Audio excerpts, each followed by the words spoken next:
Mesdames et messieurs, bienvenue et merci de votre fidélité à cette émission. Sur le chemin de la foi d'aujourd'hui, nous parlerons de l'unité du corps du Christ. Qu'entendons-nous par unité du corps du Christ? Comment une telle unité est-elle possible? Quel est le fondement de cette unité? Eh bien, c'est avec nos invités sur ce plateau que nous allons apporter des réponses précises à toutes ces interrogations. Chantal, pasteur, bienvenue. Merci. Comment ça va? Ça va, par la grâce de Dieu. Et ça peut se voir à travers vos visages. Alors, comme nous l'avons dit, nous allons parler de l'unité du corps du Christ. Alors, comment peut-on définir l'unité du corps du Christ, Chantal? Je vous remercie. On parle d'unité du corps du Christ. Mais d'emblée, nous devons comprendre que le corps du Christ dont il est question ici, c'est l'Église. C'est l'assemblée des croyants. Et si on parle d'unité, c'est parce qu'il peut y avoir des unions. Il peut y avoir division. Unité dans ce sens ici, c'est le lien, le ciment, l'élément vital, unificateur qui met toutes les composantes du corps du Christ, qui est l'Église, c'est-à-dire l'assemblée des croyants ensemble. Ce qui fait qu'ils ont un même objectif, une même mission et une même façon de penser, de marcher, d'agir pour l'édification du corps du Christ. Et ce ciment-là qui fait cette unité, c'est Christ à travers la puissance agissante de son Saint-Esprit. D'accord, merci. Est-ce que le pasteur est d'accord avec Chantal? Oui, bien sûr. Unité du corps de Christ. Comme Christ a dit, il veut que nous soyons un. Comme lui et son Père et le Saint-Esprit sont un. Et donc, les enfants de Dieu, quelle que soit leur race, leur nationalité, sont un, sont tous égaux en Christ. Et c'est ça qui fait la puissance de l'Évangile. Alors, comment une telle unité est-elle possible? Alors, nous avons posé la question à Monsieur Tout-le-Monde. Voici sa réponse. Nous travaillons tous en tant que membres du corps du Christ, en tant que membres d'Église, à un même objectif, c'est-à-dire accomplir la mission que Christ nous a confiée. Donc, si nous avons tous ces mêmes objectifs-là, chacun va jouer sa partition, chacun va faire sa part. Ce que Christ lui a donné comme talent, il l'utilise afin qu'ensemble nous parvenions à ce même but. L'unité de l'Église ne serait que possible avec la grâce de l'Esprit de Dieu et surtout la sincérité des membres à savoir se parler, à savoir travailler ensemble. L'unité de l'Église, je pense que par l'entendre sur les différentes doctrines, parce que je pense que là on parle d'unité. Si on s'entend sur les doctrines que la Bible enseigne, l'unité est possible. Alors, nous avons suivi Monsieur Tout-le-Monde. Est-ce que nous sommes d'accord avec lui? Bien sûr, bien sûr. Pour atteindre cette unité, c'est bon de se souvenir de la prière de Jésus. Jésus a dit quelque chose dans Jean 17. On va voir à partir du verset 21 ce qu'il a dit. Afin que tous soient un, comme toi, Père, tu es en moi, et comme je suis en toi, afin qu'eux aussi soient un en nous, pour que le monde croie que tu m'as envoyé. Voilà, donc ici, Christ est en train de prier son Père, demander à son Père de tout faire pour qu'on soit un. Alors, c'est possible d'atteindre cette unité si seulement nous aussi, à l'exemple de Christ qui a marché comme nous devions marcher, nous plaidons avec Dieu pour que cette promesse puisse se réaliser. Et ainsi, le Saint-Esprit va faire que, malgré le fait qu'on ait des personnalités différentes, nous soyons un, ayant le même objectif de grandir dans la maison de Dieu, parce qu'on a plus de connaissances. Mon peuple périt, la Bible ne dit-elle pas, par manque de connaissances. Donc, nous croissons en Christ, et également, nous donnons cette bonne nouvelle de l'Évangile à ceux qui ne la connaissent pas, et puis bon, quand Jésus revient, nous sommes nous-mêmes sauvés.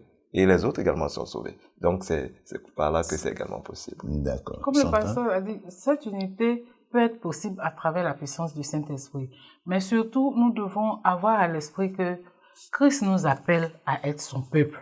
Non seulement à être son peuple, Mais ce qui est magnifique, c'est que Christ n'est pas un maître qui est superficiel, qui reste à distance et puis qui nous regarde. Il agit à travers nous. Et comment il agit? Parce que nous n'avons pas eu cette grâce de le voir, de vivre à son époque. Comment Christ agit à travers nous? C'est par la puissance de son esprit.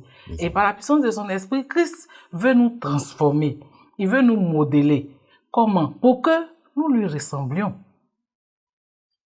À travers la Trinité, la parole de Dieu nous enseigne et par la foi, l'Esprit Saint nous convainc qu'il y a 3 personnes en Dieu. La formule 3 en 1. Et ces 3 personnes, elles sont chacun a sa particularité, a sa spécificité, chacun a sa caractéristique, mais il y a une interrelation entre ces 3 personnes de la Trinité. Et il y a une corrélation, les 3 travaillent ensemble, en harmonie, il n'y a pas de division. Donc, comment on va diviser Christ en combien de parties? Il n'y a pas de division. Chacun travaille, chacun est distinct, mais ils travaillent ensemble pour l'harmonie, pour le bien-être, pour l'édification. Et nous voyons, ils se sont mis ensemble à la création et pour toutes les missions qu'ils ont accomplies et qu'ils accomplissent encore aujourd'hui en faveur de l'humanité déchue. D'accord. Le pasteur, il est bon d'ajouter que le Saint-Esprit dont nous parlons, il nous accorde un fruit. Un fruit qui a différents pépins, plusieurs éléments. Dans Galates 5, n'est-ce pas, nous voyons que le fruit de l'esprit nous apporte l'amour, la paix, la bonté, et bien d'autres éléments, la patience, toutes ces choses. Alors, ce sont ces éléments-là qui nous unissent. Parce que Christ est amour. Et si nous avons le Saint-Esprit en nous, quand le Saint-Esprit travaille en nous, il nous accorde cet amour qui fait que nous ne sommes pas juste tolérants, mais nous nous acceptons. Vous comprenez? Parce que quand on voit encore dans 1 Corinthiens 13, il nous dit que on peut tout avoir. Mais si nous n'avons pas l'amour, nous sommes comme une cymbale retentissante. En fait, c'est comme un tambour qui est vide. Et donc, le Saint-Esprit qui agit en nous, nous aide efficacement. Il nous donne les atouts. Parce que quand je suis patient et que mon frère à l'église fait quelque chose, automatiquement, les choses vont doucement. Sachant qu'il dit que l'amour supporte tout. On ne peut pas se changer, on ne peut pas se transformer, on doit s'accepter, tout supporter. Sachant que tout ce que nous faisons à qui que ce soit, d'après la parole de Dieu, c'est à Christ que nous le faisons. Et ça montre l'unité. D'accord. Est-ce à dire que les membres du corps du Christ doivent avoir les mêmes pensées, la même façon de voir les choses, les mêmes actions? Non, c'est pas possible. Ce serait une aberration que de le dire. Vous et moi, nous sommes sur ce plateau. Nous sommes des croyants. Nous croyons en Christ. Nous avons abandonné notre vie à Christ. Mais est-ce à dire que ce que je pense, c'est ce que vous pensez? Autant X, autant Y, autant Z, c'est pas possible. Même les jumeaux, les vrais jumeaux, n'ont pas le même ADN. Donc, c'est pas nous que Dieu a créé en prenant tout son temps avec minutie, avec soin. Il a mis une partie de lui en nous. On va penser comme des robots, comme des moutons. Attention. Nous sommes différents. En fait, cette particularité-là, nous devons transposer ça sur la particularité de la Trinité. En fait, c'est le modèle de la Trinité qui déteint sur l'Église, qui est le corps de Christ. Christ veut nous amener à copier ou bien à tendre vers cet idéal d'unité qui existe déjà au sein de la Trinité. Au sein de la Trinité, chacun ne fait pas ce qu'il a envie de faire parce que ça lui plaît ou bien au gré de ses humeurs. C'est ce que Christ veut nous enseigner. Même s'il y a un qui est petit, ou bien il y a un qui est grand, ou bien il y a un qui a un don qu'on peut qualifier peut-être de supérieur, ou bien il y a un qui a été, il y a une grâce qui est un peu plus particulière que celle d'autrui. Chacun est indispensable, ou alors chacun est utile, si je peux le dire ici, dans le corps du Christ. Qu'il soit petit ou grand, chacun est utile. Et c'est pareil pour notre corps physique que nous avons, cette machine, cette merveilleuse, superbe machine que Dieu a créée. Chaque partie est utile. Alors, à entendre Chantal, cette unité n'implique pas l'uniformité. Absolument, c'est là que nous allons. C'est l'unité dans la diversité. C'est ça. Les doigts ont leur rôle, mais les ongles qui ne bougent pas ont également leur rôle. Vous voyez, la langue semble plus importante, mais s'il n'y a pas de lèvres, qu'il n'y a pas de dents, et qu'il n'y a pas cette cavité, il faut bien que quelqu'un soit une cavité. C'est ça. Vous comprenez? Et c'est là où on rejoint la parole de Dieu qui nous dit dans 1 Corinthiens 12, verset 11, que nous allons lire bientôt, qu'il y a un élément très important. Cet élément, nous allons le voir. Un seul et même esprit opère toutes ces choses, les distribuant à chacun en particulier comme il veut. Voilà, ici, dans le chapitre 12 de 1 Corinthiens, nous voyons que le Saint-Esprit nous accorde, lorsque nous sommes baptisés, au moins un don. Ça montre que nous sommes différents, parce que nous n'avons pas tous le même type de don. Et d'ailleurs, il n'y a même pas de don qui est supérieur à un autre. C'est pour l'édification. C'est pour qu'on puisse grandir et que des personnes puissent dire « Waouh, comment une telle personne, il n'a pas appris cela, comment il peut le faire ?» Vous vous souvenez les disciples, Pierre, lorsqu'on les a vus, on dit « Certainement ceux-là, ils étaient avec Jésus. » Et pourtant, ils ne sont pas partis à l'école. Et regardez, de même que la Bible nous dit dans Jean 15, versets 1 à 6, qu'on va lire que... Jean 15, verset 1 à 6. « Je suis le cep. Voilà. Et mon père est le vigneron. Tout sarment qui est en moi et qui ne porte pas de fruits, il le retranche. Et tout sarment qui porte du fruit, il l'émonde, afin qu'il porte encore plus de fruits. Déjà vous êtes purs à cause de la parole que je vous ai annoncée. Demeurez en moi et je demeurerai en vous. C'est ça. Comme le sarment ne peut de lui-même porter du fruit s'il ne demeure attaché au cep, ainsi vous ne le pouvez non plus si vous ne demeurez en moi. Je suis le cep, vous êtes les sarments. Très bien. Celui qui demeure en moi et en qui je demeure porte beaucoup de fruits, car sans moi, vous ne pouvez rien faire. Verset 6. Si quelqu'un ne demeure pas en moi, il est jeté dehors, comme le sarment, et il sèche. Puis on ramasse les sarments, on les jette au feu, et ils brûlent. Alors ici, Jésus est le tronc, nous sommes les branches de l'arbre. Les branches n'ont pas toutes la même dimension. Mais les branches doivent rester accrochées au tronc pour porter beaucoup de fruits. C'est ça. Mais les branches, quel que soit le nombre de fruits qu'elles portent, elles ne portent pas toujours le même nombre de fruits. Unité dans la diversité, unité et non uniformité. Alors, parlons maintenant de l'importance de cette unité. Quelle est l'importance de l'unité? Alors, avant que vous nous répondiez, nous avons posé la même question à Monsieur Tout-le-Monde, suivant sa réponse. L'importance de l'unité de l'Église, ça permet quand même de faire des liens.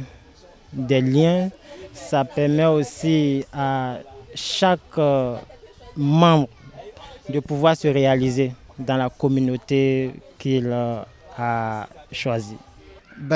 L'unité de l'Église est plus qu'importante parce que imaginez le corps d'une personne où le bras va d'un côté, le pied va de l'autre, la tête va de l'autre.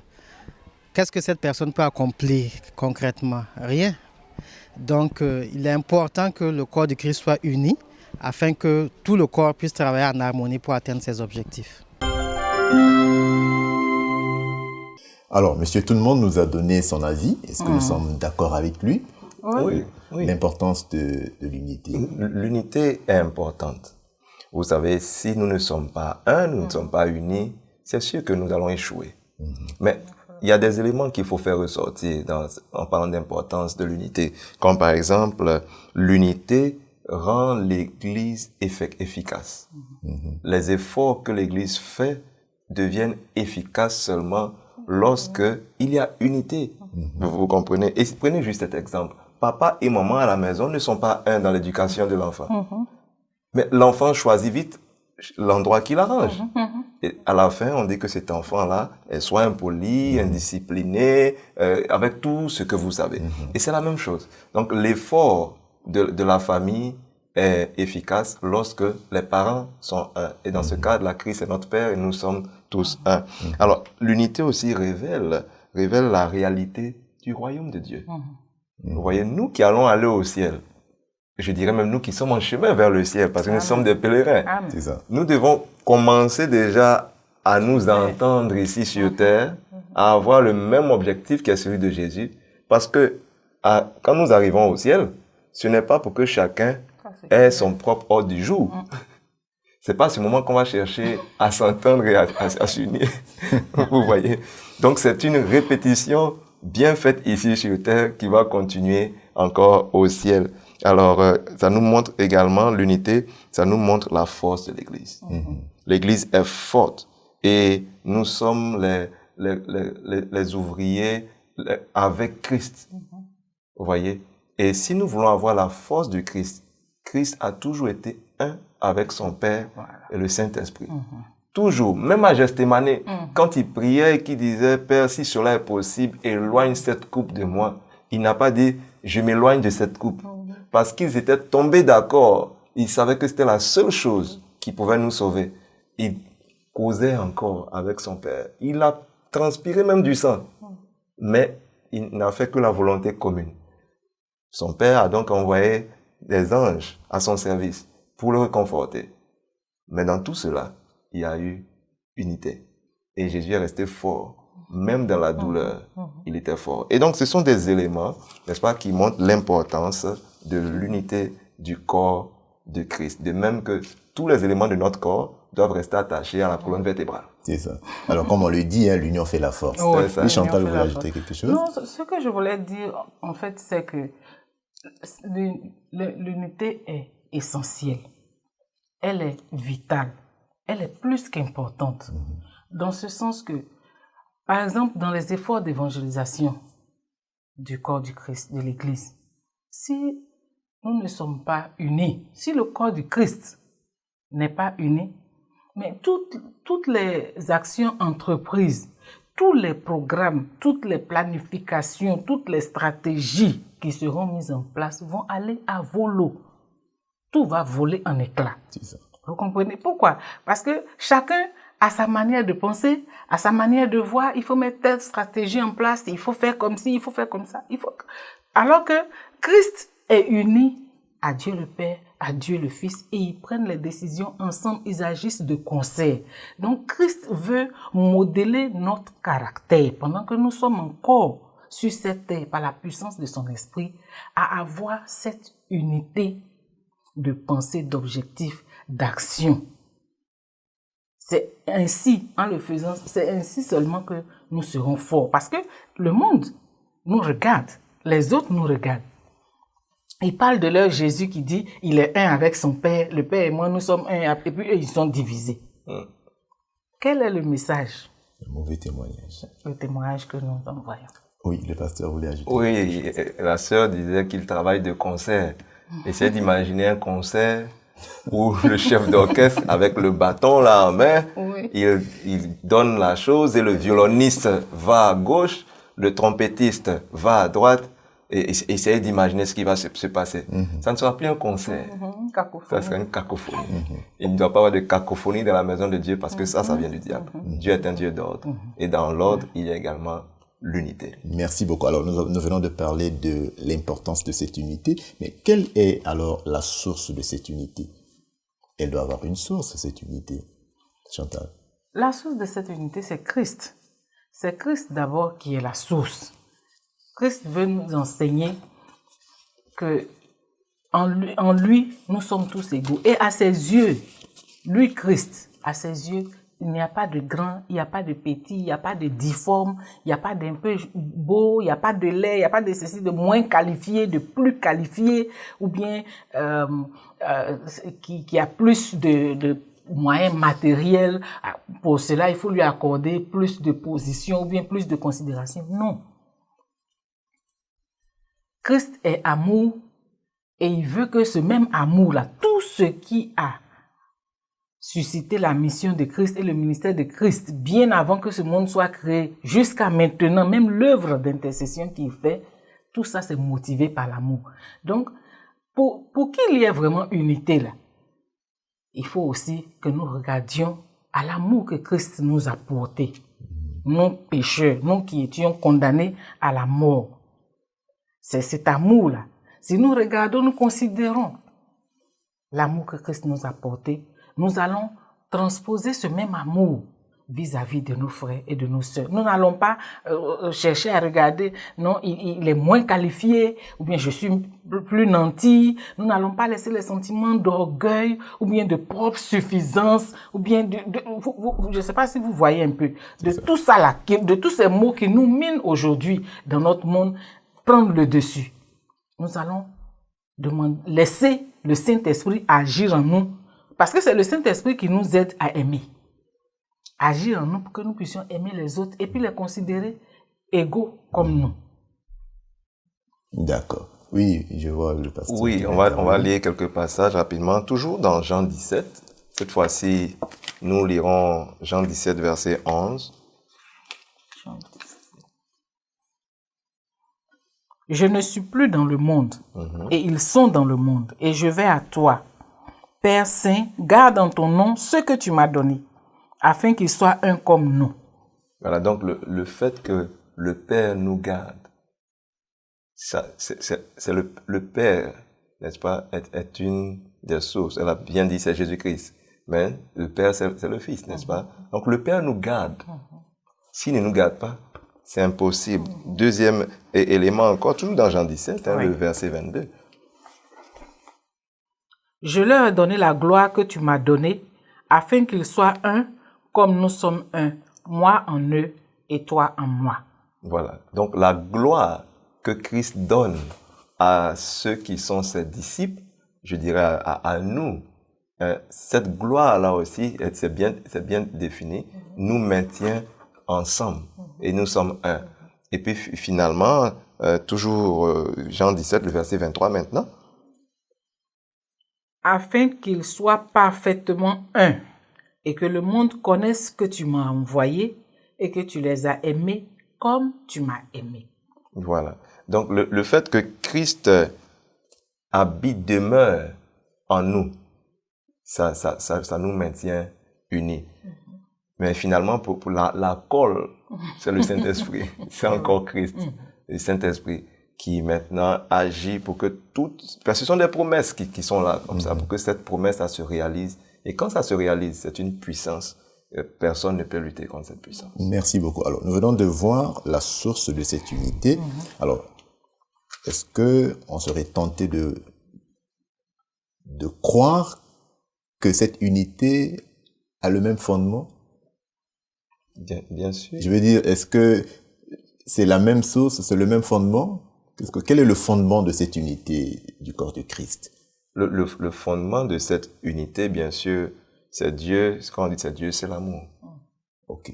Quand on dit Dieu, Dieu le Père, Dieu le Fils, Dieu le Saint-Esprit. Comprenez? Et la Bible nous dit Dieu est amour. Donc l'amour est la base. Parce que quand on aime, on pardonne. Quand on aime, on supporte. Quand on aime, on accepte. Aimer quelqu'un ne signifie pas que tout ce que la personne fait, nous l'aurions fait de la même manière. Non.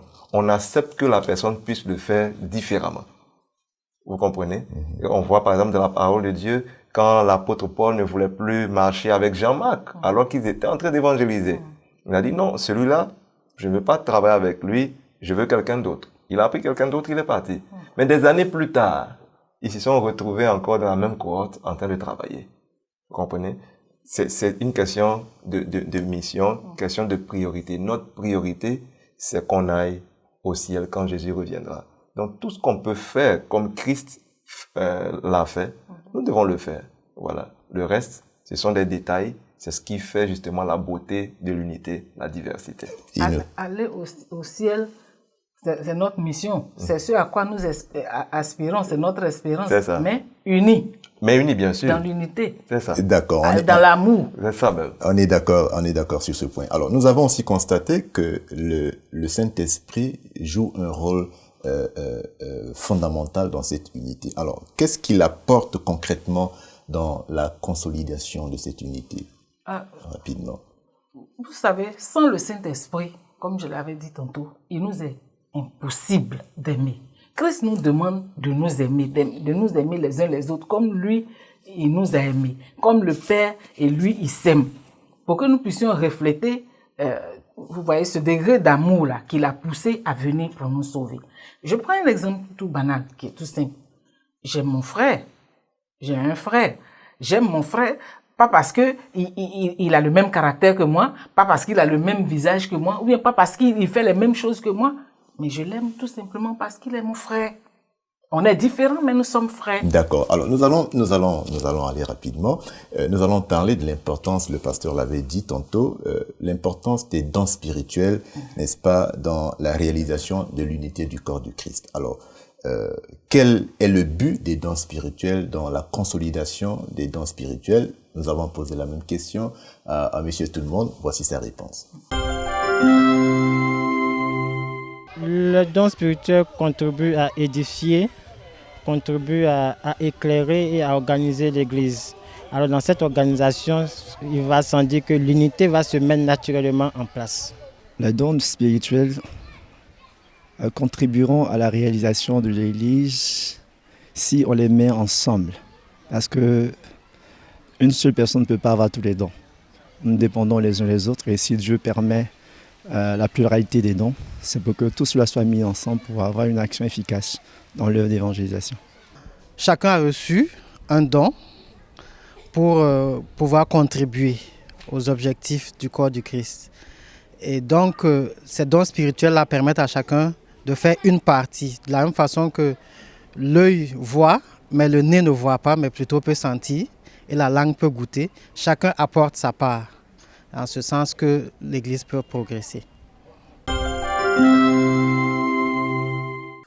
Alors, quel est le don et quel est le but, n'est-ce pas, des dons spirituels dans la consolidation, la réalisation de l'unité du corps du Christ? Pour répondre à cette belle question, Éphésiens 4, versets 11 à 13. Et il a donné les uns comme apôtres, les autres comme prophètes, les autres comme évangélistes, les autres comme pasteurs et docteurs, pour le perfectionnement des saints, en vue de l'œuvre du ministère et de l'édification du corps du Christ, jusqu'à ce que nous soyons tous parvenus à l'unité de la foi et de la connaissance du Fils de Dieu, à l'état d'homme fait à la mesure de la stature parfaite de Christ. Voilà, je pense que là, c'est bon. Donc la Bible a répondu de manière claire. C'est pour que nous puissions être édifiés, grandir, partager l'évangile avec ces mêmes dons jusqu'à ce qu'on se retrouve à une statue parfaite, c'est-à-dire quand Jésus reviendra et nous transformera pour toujours. C'était vraiment un régal de vous avoir sur ce plateau. Merci d'avoir accepté notre invitation. Et nous sommes arrivés au terme de notre émission. Mesdames et messieurs, sachez que l'Église est un corps ayant plusieurs membres, appelés de toute nation, de toute tribu, de toute langue et de tout peuple. En Christ, nous devenons une nouvelle créature. Il n'y a plus de distinction de race, de culture, de nationalité. Nous partageons la même foi et la même espérance. Nous sommes tous égaux en Christ. C'est véritablement l'unité dans la diversité. Merci de nous avoir suivis. Au revoir et à bientôt.